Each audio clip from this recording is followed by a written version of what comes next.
Yes, ladies and gentlemen, more UFC talk. And I'm talking very excited to have this conversation with a very interesting dude, the UFC zone, Cody No Love Garbrandt. What's up, bro? How are you? Doing great, man. Thanks for having me in. I'm gonna tell you the truth right now. This is honestly true. When I was doing my little prep before you got here, the ladies here looked over my shoulder, and their direct quote was that you are, quote, a zaddy. Zaddy? Zaddy. New York term? Z-A-D-D-Y. No, it's just a younger than me term. Your age range. Zaddy, you're 25, right? He's correct. Yeah, a lot of zaddy talk. That's good. Zaddy talk. You want to be a zaddy. I'm a zaddy. You want to be a zaddy. That's what they thought at least. You are originally from the Midwest, Correct. and how long you been fighting for? You started as a boxer, correct? Yeah, I had my first fight when I was 14. As a boxer. As a boxer. Okay. Wrestled my whole life. My mom put me and my older brother in wrestling at a young age. And then, I did wrestling and boxing. And then when I was 18, I did that transition because you had to be 18 years old to jump in the cage. And haven't looked back. As soon as I was 18, jumped in the cage and chased the dream down. Why? Now, I know your father was a fighter. Is that correct? My uncle was Your uncle was a boxer. Sorry. So was that what made it seem like a normal possibility? Was the fact that you were someone who you were so close to did it for a living? Yeah, I would say that was like what planted the seed, was my uncle being a boxer and a trainer as well.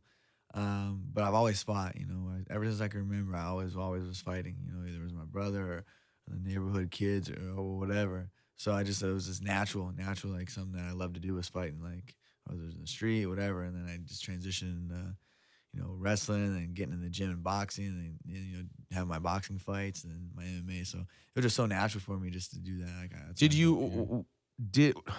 When you fought as a kid, was it because you wanted to fight, or was it more that you were someone who found that either your personality or something got you into fights and then you adapted to being good at it? It's where we grew up at. We grew up, in our city. It was kind of like you had to fight and kind of to prove yourself, kind of, survival. Especially if you kind of had a last name, you kind of defend your last name, kind of small town shit. But like a lot of fighters come from there. A lot of my friends grew up boxing, and so we had a couple boxing gyms. So we were always whatever we did. We went to the park at 9, 10 years old. Fight. We always get in a fight over a basketball game, whatever. Backyard football just always was. We lived on the wrong side of the tracks, and that's when we always. And there's a lot of fighting. That was where the rough kids live. You always, your parents would say never go. Some kids would, hey, don't go on the other side of the tracks, and that's where that's where them Garbrandt boys are. So we just grew up that way. It was just something that some kids went to the water park or the pool with their families. We grew up just, Scrapping. We were straight up scrapping. How many of you are there? How many Garbrandt boys are there? There's a few. There's me and my brother are the only full-blooded sibling that I have. We have the same mother, so there's only two of us, and that on my mom's side. We took my mom's maiden name. Like I said, my father was never in the pictures, been in prison my whole life. So we took her maiden name as Garbrandt. So yeah, there's only two of us. I have 4 brothers and 3 sisters. With different names. Different names, yeah. And was there ever a point in time in which you were scared of fighting, or was it always something that you enjoyed and didn't freak you out at all? Yeah, I've never been afraid to fight. Like the worst thing that happens is to get my ass kicked. It's happened before. I'm sure it's not the last time. I'm sure that there's ass whooping that's going to be dished out to me sooner or later in my life. We fight. My profession's crazy. MMA is one of the craziest sports. One punch, one kick, one slam on your head, whatever. You know what I mean? You're lights out. So I was never been fearful of fighting. I was always, something that I love to do. It's just so natural to me. So it's like the closest thing we have to being primal is something that just I love doing. What's your least favorite part about being a pro fighter? I really haven't ever thought of that. Like fighting's been my passion. Like ever since I was little, it was something I held on to. Like when fighters say, "Oh, fighting saved my life," really, fighting did save my life. It was something that I always had when I didn't have nothing. I always had that dream of being a world champion. Dana White strapping the gold belt around my waist when I ever first saw UFC. Was 12 years old, maybe younger. But I always envisioned that wherever I was at in life, whatever I was going through, I always had that dream, the light at the end of the tunnel, and that was Dana. You know, being a world champion. So I really believe that fighting did save my life. It gave me a lot of structure, routine, um, goals. Determined to reach them, and gave me something to look forward to every day. Wake up and protect. You craft your skills in the gym and just everything.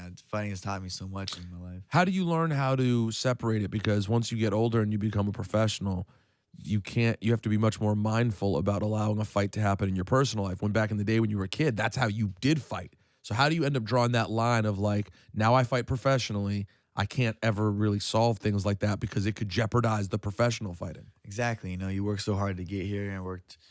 Man, I remember the start. Just remember the start. Having so much to lose. Over what of a street fight. I've had my street fights and have my fun with that, but yeah, I get just everything to lose. You have so much on the table right now, I guess my life has molded me to like know that I have to just walk away, and like I said, just know that you have so much to lose. And I said my upbringing, having those close counters of where like, hey, your father's in prison, your uncle's in prison, so the same shit that you're doing. Had those close calls, on some street fights and getting stabbed and all kinds of stuff like that. So just that there's no reward in that, especially where I'm at now.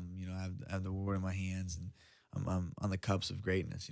On the cups of dethroning one of the pound for pound best bantamweights in the world, and I believe it's my destiny to do it. How soon do you think we'll get this fight with Cruz? What's the situation there? Man, I'm here in December. I'm ready for whenever Cruz wants to hand over that title. Like I said, he's kept it polished for me, and it's I've thought of fighting him since I was a teenager. He was the man. He was in the WEC days. I used to watch him fight, and Faber was there fighting, and he was a champion, and he's a UFC champion. Had some injuries, came back and won the belt. He's a guy that I've always been in the back of my mind. I've always had. Every fight that I went into, I had my adversaries to focus on. I knew what I had to do, my responsibilities in there in the cage with them. I was finishing them, but Cruz was always in the back of my mind, no matter what. Man, Cruz was always in the back of my mind. So I'm mentally and physically been getting ready for this dude since I was a teenager. So now he's that's why he shook. He's like, damn, this kid came up on the like he said, he didn't act like he didn't know who I was, first. And he had all these wishes that I had to do, or granted me these things that I had to get done to be able to fight him. Now because he knows, he's like, damn, this kid came up, on the come up real quick. Now he's got to get mentally and physically to get ready for me, which I've been getting ready, for a decade now of this dude. So hopefully December, if in a perfect world, it'll be December. How many tats do you have? Man, I lost count. I got my first tat when I was 13, and What was the first one? It's a cross with a ribbon around my top of my back. Me and my, we always was in sports. Like I said, my mom put me in my order, but he's 10 months older than me, and 11 months older than me, and he, we always looked up to the wrestlers on our team. So some of the high schoolers had tattoos, and we were like 7th grade, and we were in junior high. We're like, oh, we want tattoos, and we would pass around mom every day. We'd get on the computer and print out from school, like, oh, we want this tattoo, we want that. I don't know, we always wanted tattoos. We thought it was cool, to get tattooed, because the people that we know, we didn't have any role models in our life. What I mean? Our role models were our high school kids, high school athletes that were like, oh man, there's this kid that's wrestling, there's this guy we looked up to, that was doing that. So some of them had tattoos, and I kind of gravitated toward that, like, we want some tattoos. And we passed her mom, begged her forever to get tattooed, and she finally was like, made an ultimatum, like, here, if we win nationals or state title, we'll get tattooed. And we both ended up winning national titles that year. Sure as shit, my mom kept good on her word, like she always does, and took us to, I remember a lady tattooed us. This shop was called, her name was Sin. It was Sin on Skin. And got tattooed. Haven't looked back, man. That's the first one I got. Did people look at you nuts, or your mom nuts, when you were that young with a tattoo? Some people were like, holy shit, this kid's got it. He's in junior high, he's got tattoos. And that's the only tattoo I've ever signed for. And then I would always, come home with a quick tattoo and like try to cover it up, like not have my mom see it.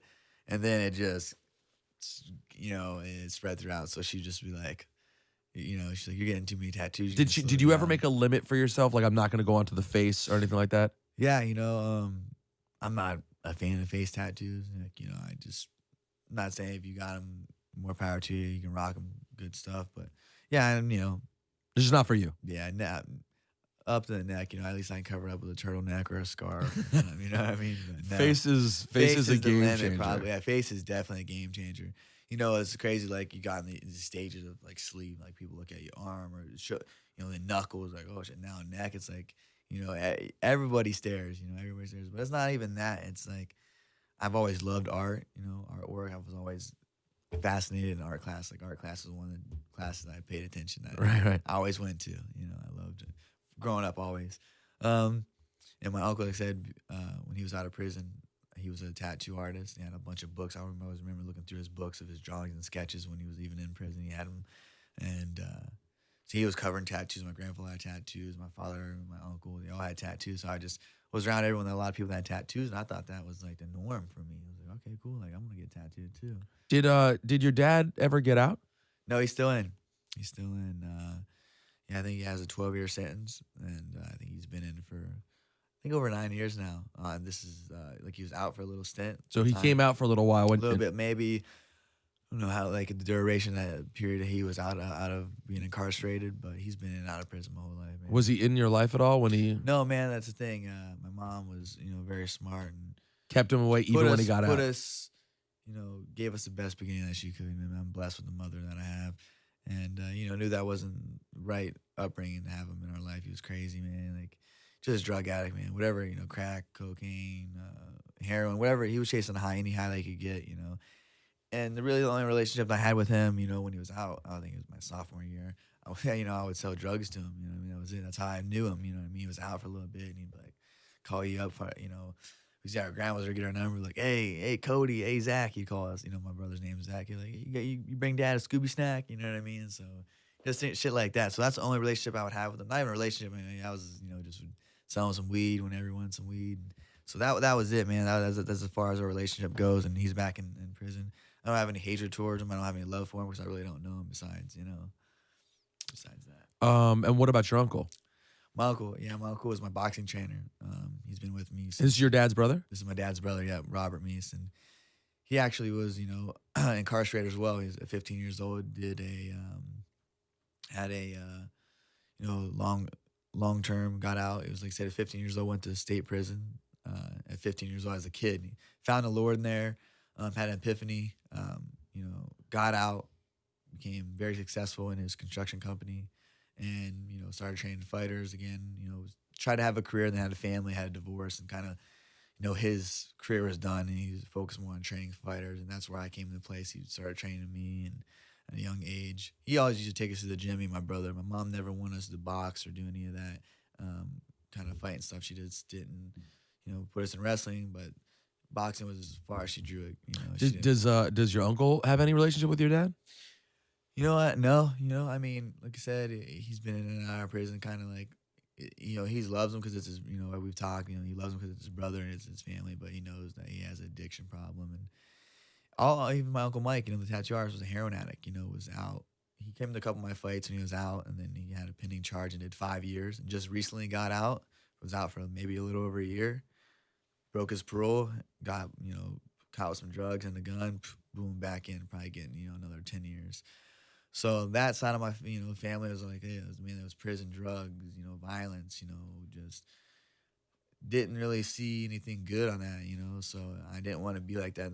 Every time I remember my mom and what she did and provided for us, and gave us the best start that we could. Like I always, and my sole purpose in life was to always make my mom proud.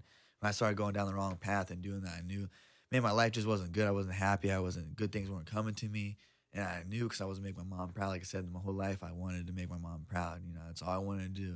Whatever I did, and I just, even if I was, I just, I had a regular 9 to 5, had a family, and my mom, just whatever. She was happy with me. That's when I could be happy with life. And I just knew that the path that I was going down wasn't right. And finally, started maturing, really, sitting down after leaving college twice. I had 2 full rides of college. For wrestling? For wrestling, yeah. Mm-hmm. I left and came back and kind of was like in that crossroad of like, hey, I'm going to sell out and have to go get a job that I don't want to really do. But in my heart, I've always wanted to be a world champion. I always wanted to fight, but I was listening to everybody else. Everyone's like, don't put your eggs in one basket. Go to college, get a career. get that degree. But I remember sitting in class. I went to South Carolina and sitting in there and like, man, this ain't for me. Wrestling. I don't want to wrestle anymore. I want to fight. Boom, came out, withdrew, packed my shit back, moved to Ohio, back in with my mom, 18 years old, you know, started fighting again. Finally got talked back into going to another school. Went there. Remember sitting in class, like, why am I here? Lasted a week, withdrew again. And I finally was like, look, mom, I said, let me, trying to figure out life. Finally, like, dropped to, withdrew from college twice. So it's kind of like, damn, that was like some of the worst phone calls I had to call my mom and tell her that I was doing that. Because I wanted to. No one went to college in my family, I mean, my brother went to college for like 2 weeks. He had a full ride to Ashland University for wrestling as well. And got in a fight there and actually went to jail, shattered a dude's whole skull. And went to jail, lost his scholarship. So that was his stint. So it was miles on me, like, all right, I'll be the first one to go. I'll be the first one to complete, and get a degree. But in my heart, it wasn't for me. Like I said, so I went to, there's a coal mine in our town. And so a lot of people would do, either go to the factories or the coal mines. And so I went to got my certificate, got, in the coal mines, and remember getting my first email about, hey, we want to interview you for Consol Energy in Pittsburgh, a coal mine. I was like, at that point in my life, I was like, drinking, partying, fighting, say bar fights, getting stabbed, all this stuff. Everything I was doing was wrong and just didn't feel right. I feel like, I was selling out, giving up, just settling for less than I dreamed of my whole entire life. I remember sitting down with my mom and I was like, look, give me some time and I'll make it. I was like, just let me, I want to be a fighter. That's what I want to do. I'll make it in the UFC. I'll be the UFC world champion. I remember sitting at her dinner table and she's saying, okay, whatever she put us in, she never let us quit. We went out for Pee Wee football or wrestling. She never let us quit. All of our friends would quit or, never come to practice. My mom was always there to practice every day. Every day she instilled that never, quit attitude. Never, you start something, you finish it, you give it 110% and you have fun doing it. So it's the same talk as when we were like in first grade football going out. She had the same talk with me. If you're gonna do it, you're gonna do it. I'm gonna support you. I'm with you. I love you, Cody. Like, go do it. It's your dream. Chase it. But be 100% in. Be 100% in. Be 100% dedicated. I'm so thankful for that talk. I remember it like yesterday. That's why I give 110% in training and life, everything that I do. And sat down. We haven't looked back. I started redirecting my faith and training and life. And, she supported me. I had a lot of support, throughout it. Finally made the journey out to alpha male over all kinds of adversity, man. Like, started getting something going, boom, something would happen. That's just life, man. That's just life teaching you, like, making sure that you're deserving of what you're going to go out there and like your personal legend, what you want to do. Make sure that you're deserving for it. So I take every life challenge and things that happen in my life and just know that it was a learning lesson, to make me where I'm at, more appreciative of where I'm at right now and more humble and just remembering the beginning. And I haven't had that talk, we had that talk and I haven't looked back, and here I am, literally 4 years later, knocking on a world title shot. What's it like training with those guys? It took me 4 years to get out there. I remember sending a tweet to Araya and saying, hey, I'm going to be out there on the team one day. That's a guy that I looked up to watching the WEC days. Without Araya Faber paving the way for fighters like myself, the smaller weight guys, lighter weight guys, we wouldn't be where we're at. He's the guy who went out, brought excitement to the division and to, California kid who doesn't like Araya. He went out there and fought. He had, he's a good looking guy. He went out there, but he was a savage. He was, look at the definition of savage and Araya Faber falls under there, that's for sure. So it was great, going out there and making the journey and training with those guys. It's something I needed to do. It's something I needed to do. I was done wasting time. I wanted to see how my talent and my skills stacked up with some of the best fighters in the world. And that's why I journeyed out to Team Alpha Male, because I had some of the stable of some of the best lighter weight fighters in the world. And what I learned so much from them, but what I can take from them is the mentality. Raya just always would, after practice, whatever it was, you had a good day or a bad day, he would speak as a whole to the group, to the whole team, just about making decisions, right decisions, if you need to get in here more, working on this, and just making that lifestyle change of being, living the martial arts lifestyle. It's training hard, dedicating yourself, not partying, giving up the smaller things, struggling now, and knowing that life is a marathon, not a sprint, and So I don't when the general would talk, we call him the general. So when the general would talk, I would listen and just kind of start doing the right things. He'd take me under his wing and show me little things of business and fighting and training in life. So it's great. It's amazing, training out there with all those guys. And by the way, ironically, Paige was sitting in this seat yesterday. Right on. Yeah, hey. And you guys started dating, working together? Yeah, I mean, we had a little fling for. Was that weird though? Was it awkward when there's only like two chicks the only two chicks there and there's a bunch of dudes? Yeah, man, you kind of like. I mean, that can be awkward because I'm guessing everyone's looking at Paige, you know what I'm saying? And then alpha male, man. Yeah, exactly. You know what I mean? You gotta take it. The alpha male of the alpha males. For sure, you have to. Like, yeah, all right, cool. How do you wanna do some jitsu? No, she's cool, man. I'm so happy for her and all of her success in her career. From winning the fights, from getting beat and coming back after her, getting beat and then going and doing Dancing with the Stars and doing very, being very, very successful on that show. And then coming back, jumping into the fight camp and going out and they're having a stellar fucking karate kick, savage. Like, dude, girl's badass. Like, that was some cool ass shit. I'm so happy for her.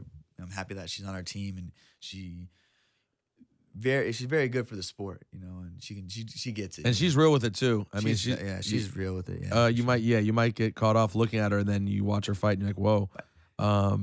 How do you handle the drinking and partying thing? Seeing as like addiction's clearly a thing in your family. What's your approach? Man, like I said, I've had all that at a younger age. The drugs, the alcohol, the women.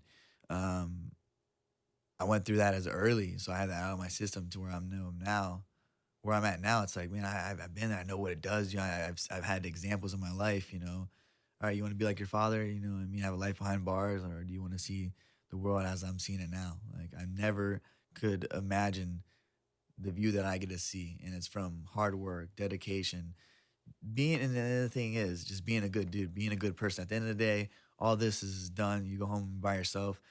That saying goes, be the person who your dog thinks you are. You know what I mean? Like that's the greatest thing at the end of the day. Just be a good person, So I had those examples in my life. I had my uncles and my father who were addicted to drugs, heavy drugs, the bad drugs, heroin, were women beaters, were just every sense of the way of who I didn't want to be. You know what I mean? And I grew up, and some of my teachers, would say that, like, you're not gonna, you're gonna be like your father, you're gonna be in prison. And that's something that was some of the most motivating things that for me, not someone that telling me go out there, oh, you're great, you can do this. It was the people that tell me that I was gonna be that, or I wasn't gonna be able to do it. That was the most motivating, like, talks or someone ever told me was something I couldn't do. So very thankful for my upbringing. I really believe that I didn't have the struggles and the mother that and the support. She showed us tough love, so I believe that she got us ready for the world. The world's a cruel place. And now it's pretty exciting for you because the world you've provided is one that, like, your kids, you'll be able to, like, literally give them a completely different lifestyle. And it sounds like for your family, that's a huge step. Like, you'll be able to really change the course of the Garbrandt family. For sure. I've always wanted to, like, my mom was always avid on, like, breaking that, barrier, breaking that vicious cycle, and, like, that's something I've always seen. Like, so I guess I seen that my whole life. I never seen, like, a good relationship or, a healthy relationship, anything like that, So it's blessed. I got an amazing, beautiful girlfriend that, comes from almost the same upbringing as I did. And we want that for, our children, next chapter of our life. You want to be able to give things to our children, our family, and to ourselves that we've never got to experience. And I'm sometimes I sit back on life and just like, wow, like I just sit back, take a deep breath, and like so thankful for where I'm at to where I could have been, and it's, being surrounded by good people, but also, taking the initiative of making the right decisions. And at the end of the day, just being a good person, knowing that, good things come to good people and just staying on that course, not straying off of it. I've got off the path a bunch of times and know that when I'm off the path, when I don't have structure, routine, and goals that are ahead of me that I need to do or need to gain, then I'm just out and about. Like, I feel like my life is just so chaotic, So really, man, fighting has saved my life. It's given me drive. It's given me purpose. Structure, routine. I set goals, small goals, big goals, and I reach those, and it keeps me going. You know, success is something that I feed off of. I fuel off of, and the success I'm having is only more and more and more. Not even the money. The money, obviously, you know, you want the money, and like, but I was happy without money. It's just the success. It's knowing where I came from and how far I came from. You know, those days, those dark days, and I always kept that dream. So it's like there was a reason why I'm here. There's a reason why that dream was planted in my heart, and then I had the courage to chase it. It's destiny, man. I really believe that it's my destiny to be the world champion.